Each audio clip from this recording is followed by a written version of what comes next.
Good morning students. पिछले video में हमने सांख्यिकी की उपयोगिता, सांख्यिकी की सीमाएं, कि क्या क्या दोष हैं और सांख्यिकी के प्रकार पढ़े थे। सांख्यिकी की उपयोगिता में हमने कई 5 विधियों की चर्चा की थी। फर्स्ट थी निश्चित विधियों का प्रयोग करती है, अपने द्वारा प्राप्त निष्कर्षों की व्याख्या करती है, पूर्व कथन करने में सहायक होती है, जटिल समस्याओं का विश्लेषण करती है। हमने 2 प्रकारों पर चर्चा की थी, प्रक्रिया के आधार पर और दूसरा कार्य के अनुसार। प्रक्रिया के आधार पर सांख्यिकी के 2 रूपों को काम में लिया, या 2 रूप बताए थे, पैरामेट्रिक और नॉन पैरामेट्रिक।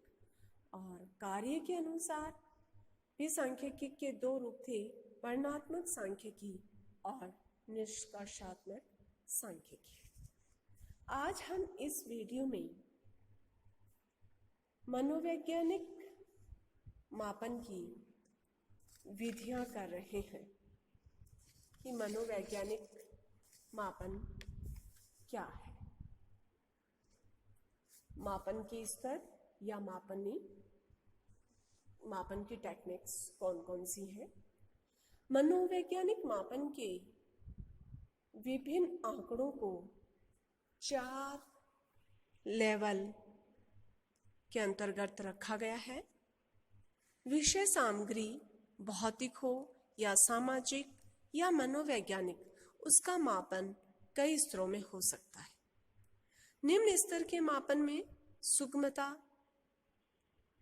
अधिक होती है, किंतु परिशुद्धता बहुत कम मात्रा में पाई जाएगी, जबकि उच्चतम स्तर के मापन में जटिलता अवश्य होगी, किंतु वह मापन अधिक परिशुद्धता निष्कर्ष प्रदान करेगा। मापन की परिशुद्धता उसके मापन स्तर तथा वैज्ञानिकता को ध्यान में रखते हुए मापन के 4 स्तर या मापनियों का प्रयोग किया जाता है। फर्स्ट है शाब्दिक स्तर।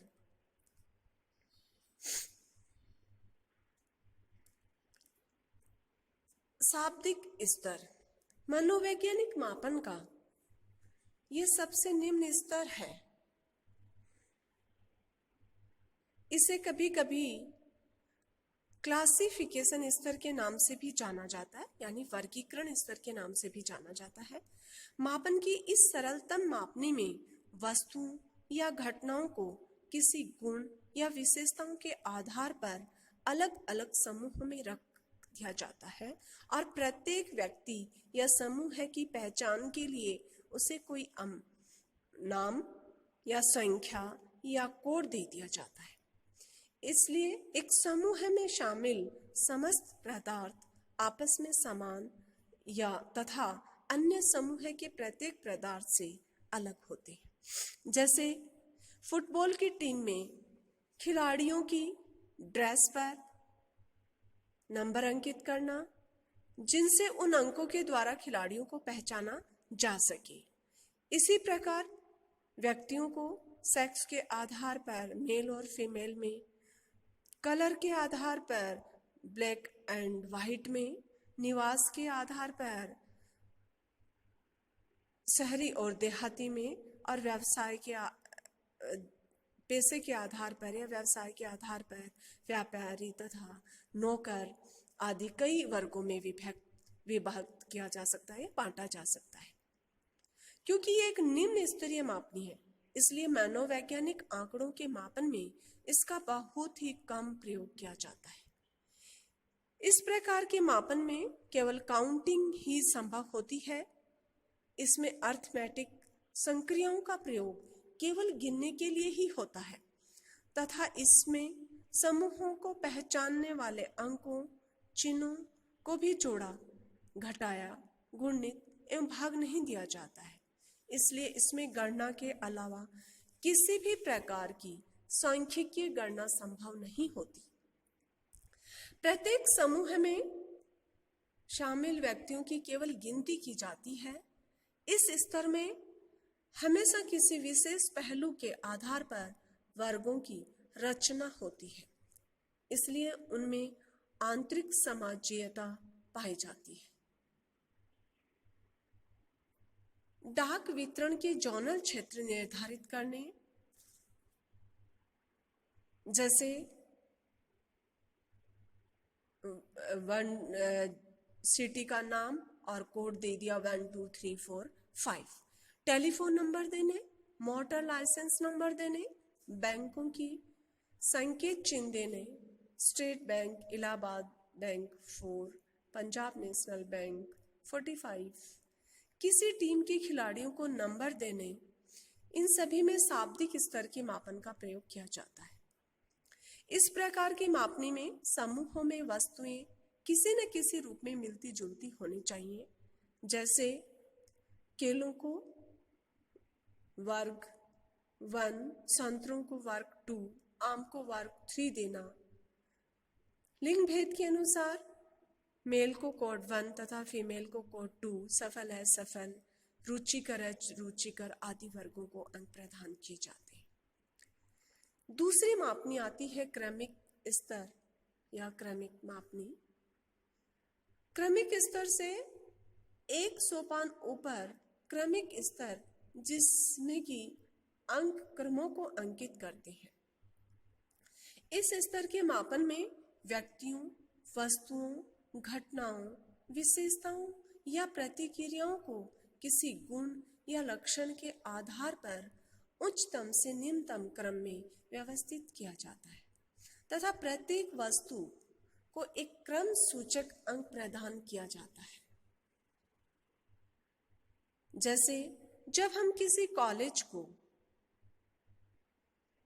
किसी भी कक्षा के छात्रों को परीक्षा प्राप्तांक के आधार पर फर्स्ट, सेकंड, थर्ड या प्रथम, द्वितीय, तृतीय आदि क्रम देते हैं, खिलाड़ियों को पुरस्कार प्रदान करते हैं, प्रार्थियों को रोजगार देते हैं, सुंदरता के आधार पर मिस इंडिया या मिस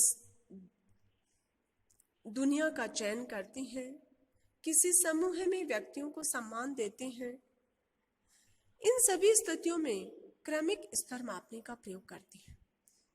इस प्रकार व्यवसाय, प्रतिष्ठा, वेतन आदि के आधार पर भी व्यक्तियों को क्रमित किया जाता है।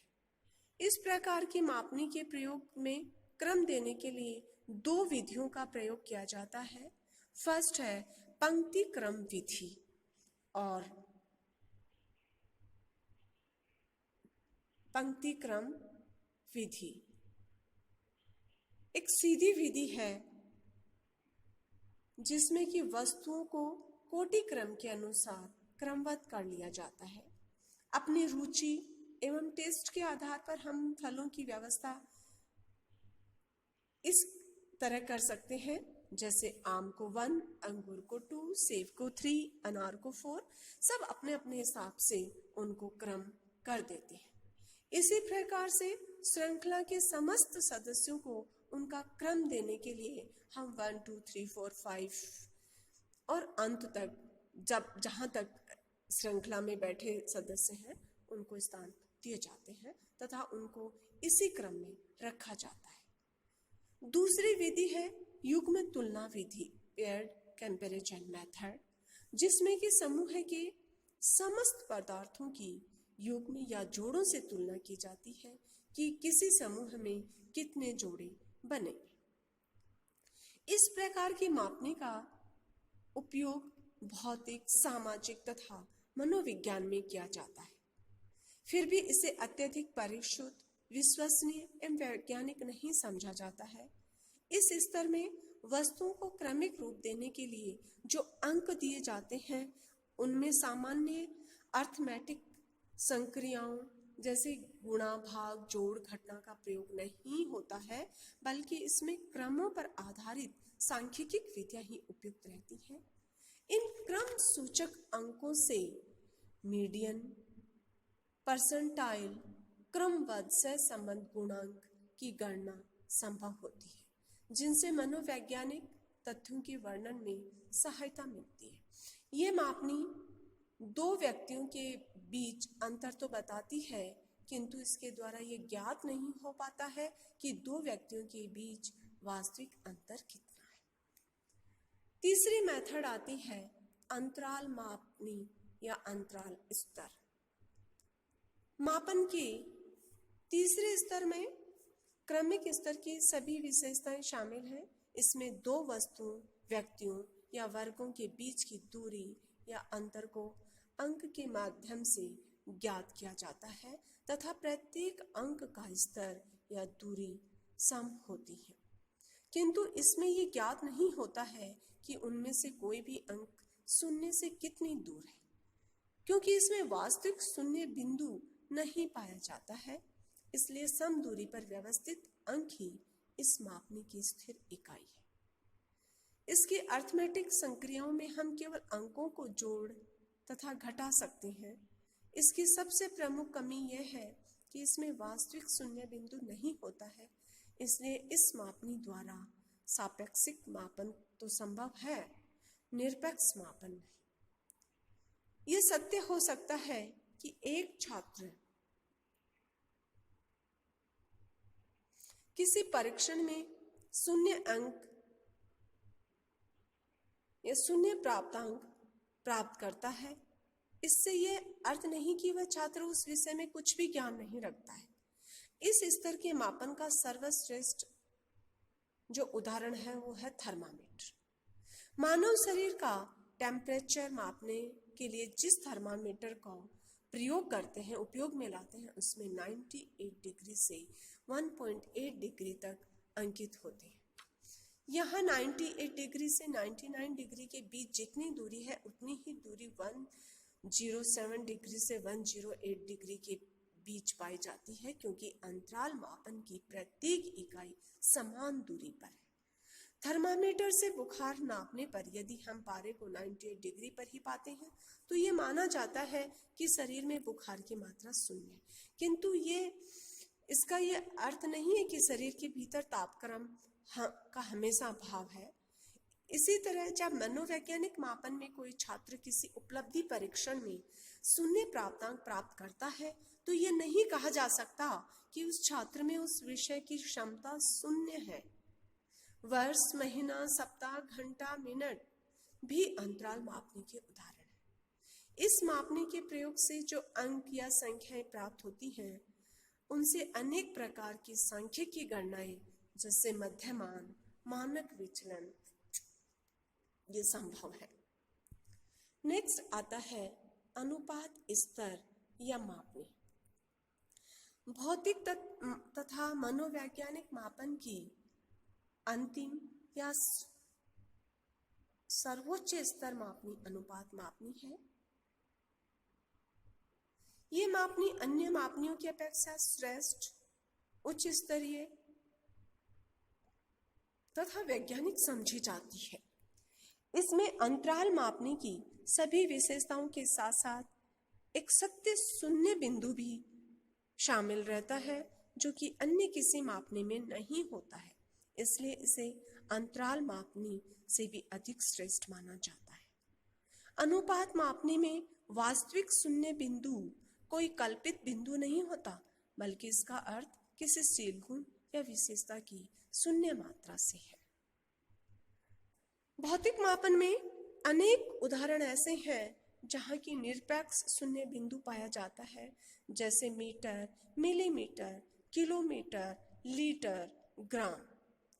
जब हम कपड़े की लंबाई, वस्तुओं का भार या स्थानों की दूरी का मापन करते हैं तब ऐसी स्थिति में शून्य बिंदु से ही शुरू किया जाता है। लंबाई, भार या दूरी का अपना कोई अस्तित्व नहीं होता। वास्तव में 0 इंच की लंबाई या 0 किलोमीटर की दूरी कोई लंबाई या दूरी नहीं होती। इसलिए अनुपात मापने में वास्तविक शून्य बिंदु को ही मापने का प्रारंभिक बिंदु माना जाता है।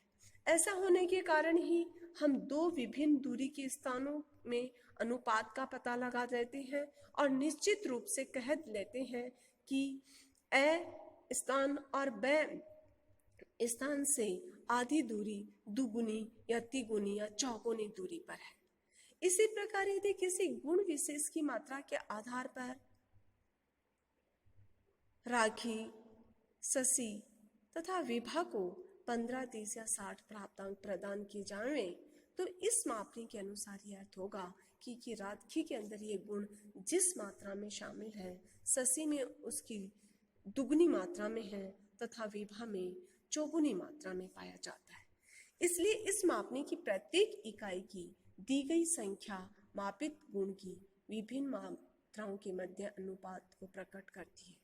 इसमें अर्थमेटिक संक्रियाओं के प्रयोग की कोई निश्चित सीमा न होकर समस्त संक्रियाओं, गुण, जोड़, भाग, घटनाओं का प्रयोग किया जाता है।